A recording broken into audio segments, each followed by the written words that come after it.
stop. Yes, y'all, we are on our way to work, but we had to stop to make this video. I am just coming back from vacation. I totally thought in my brain I was going to make videos while I was on vacation. We ain't do that. We ain't do that. So we're going to stop on our way to work and we're going to talk about this. In this video, we're going to do our net worth update. Yay! Now, our net worth update goes beyond what's in my accounts. Like some videos you've seen what I had in my savings account when we talked about my financial independence numbers, my Coast Fire numbers. So FIRE, financial independence, retire early. And we talked about the different numbers and where I stood on that chart. Okay. Now this is my total net worth. This is going to take into consideration all of my assets.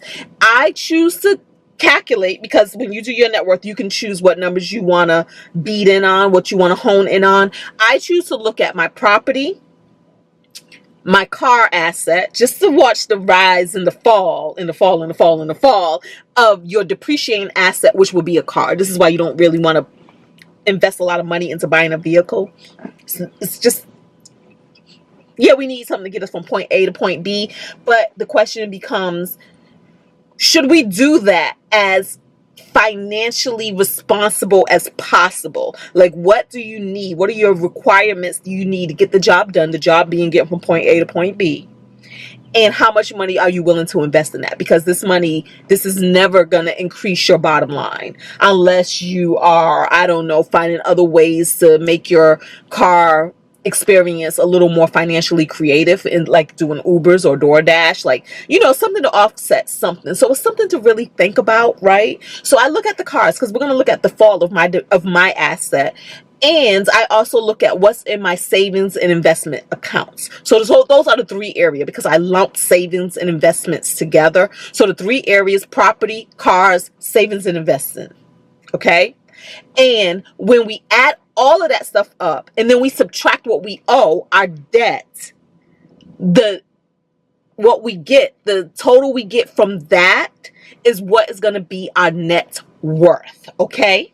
And so that's what we're going to talk about in this video. Now, the last time we did this was in January. Actually, I believe the video came out in February, but those numbers were calculated January 22nd to be exact. So this is about 2 months later. I took these numbers on April 1st. So January 22nd, February 22nd will be 1 month. March 22nd will be 2 months. So we're a little bit 2 months and a few weeks later. Okay. And this is where we're at now. Let's talk about it. The first thing we're going to look at is my property, my home, the one home that I have. I don't have any other properties, y'all. I have since then sold off my rental property, and I have since then sold off my timeshare, which I don't even think I ever calculated my timeshare in my net worth. But all of those things are out of our hands. Okay. So now we just have the home that we live in, and this is where we stand with that.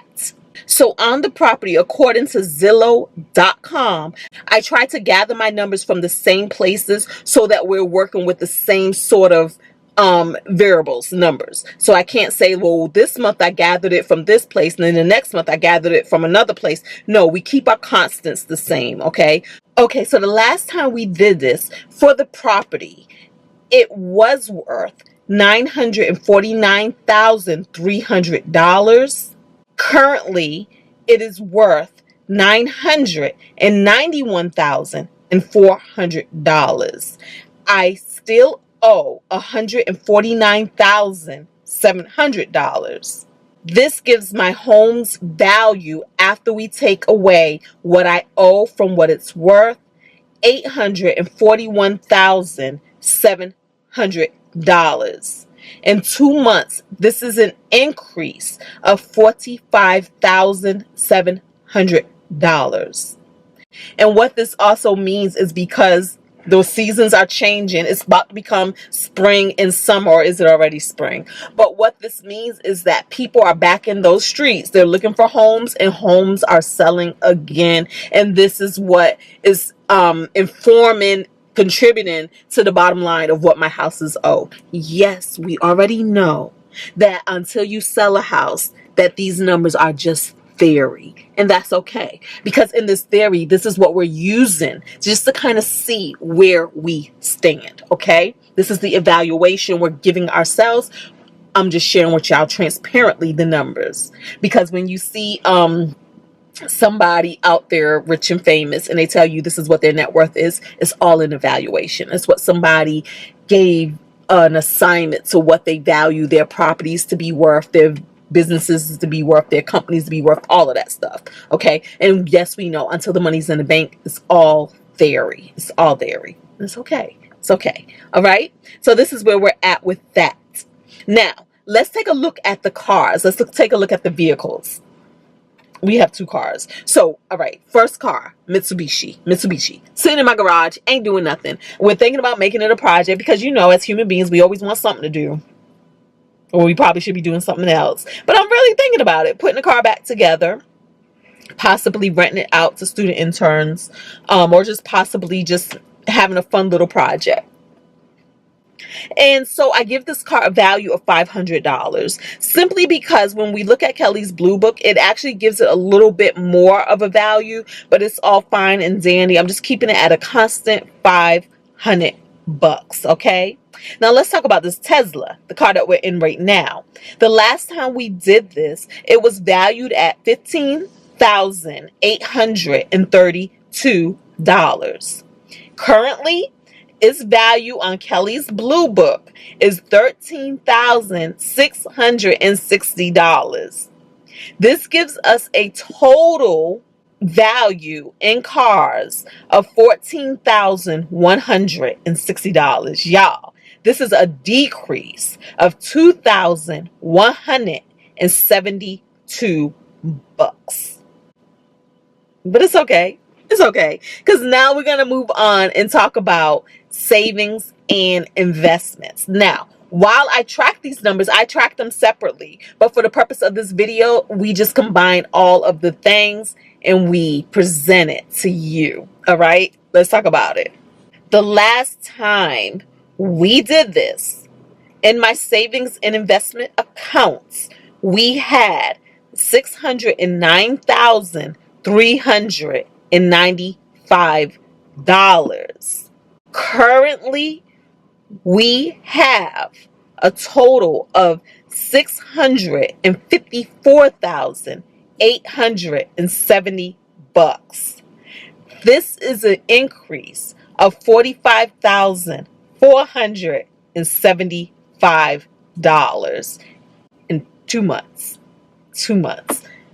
Whoa. Listen, this is like battle of the property versus the investment accounts. Battle of the property versus investment accounts. Because last time we did this with our investment accounts, let's see who's winning. In 2 months, my property got an increase of $45,700.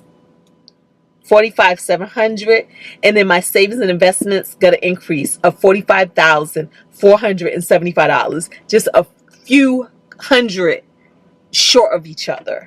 Wow. What do I prefer? Of course, I prefer for the gain to be in my savings and investments, because again, that's what's in my accounts. Now, let's not be fooled, y'all, because if it's in my investment accounts, we already know that yes, investments can go up and down. It can fluctuate according to what the market is doing. Okay. If I cashed out on that day, April 1st, that's what it would have been. That's what I would have been cashing out. Okay. But yeah, that's where we're at. Now, do we have some debt? We have some debt. We have a mattress. We have a bed and some bed stuff that we are financing. So the last time we did this, I owed $4,234 on the bed stuff. I currently owe $3,600. This is a decrease of $634. So let's look at the whole picture. The whole picture is, okay, so in our property asset, we have $841,700. In our car asset, we have $14,160. And in savings and investments, we are at $654,870. $870. In our debt, we have a debt of $3,600. So the last time we did this, when we added all of those things up and subtracted the debt, we were at, the last time we did this, we were at $1,417,493. Currently, we are at $1,507,130. Yay. Y'all, this is why we write the vision and we make it plain. We write the vision and we make it plain, because the last time we did this, I told you guys, we had a goal. Our goal was to get at 1.5 million. 1.5 million.